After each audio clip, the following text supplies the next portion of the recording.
Planong pagpatuman sa no vaccine, no subsidy sa DILG.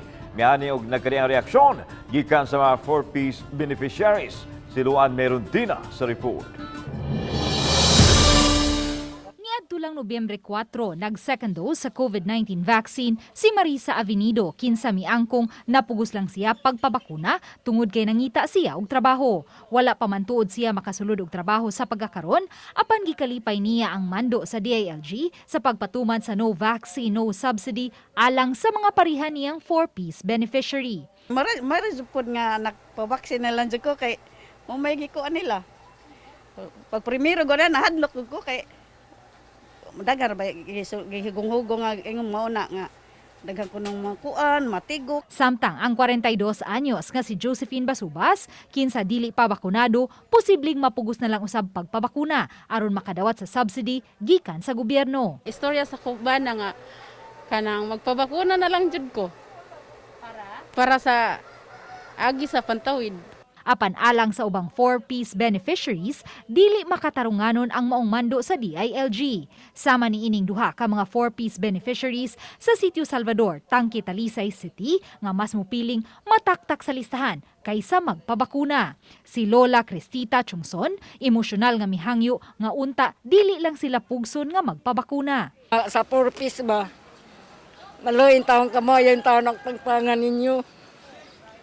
Kaya napay ako mga apo. Ang sa bakuna, di lang yung magpabakuna kay ang ako hubakon. Inirit niya sinamo ang hubak. Namatyan sa akong amahan, hubak. Samtang ang 43 anyos nga inahan nga si Cheryl Cabando wala usab mahaylo sa subsidy nga madawat.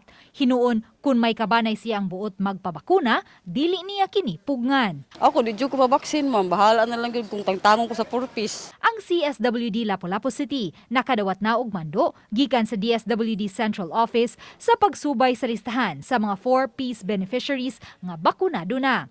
Ang Lapu-Lapu City may 6,013 ka mga 4-piece beneficiaries. So we will just wait unsay policy, unsay guidelines nga ipagawas nila if it's for fully vaccinated or pwede lang first dose.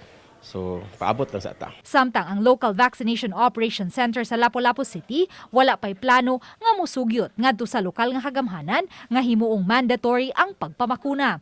Hinuon padayon nilang gidasig ang mga upunganon nga magpabakuna aron malikayan ang subling pagsaka sa mga kaso sa COVID-19.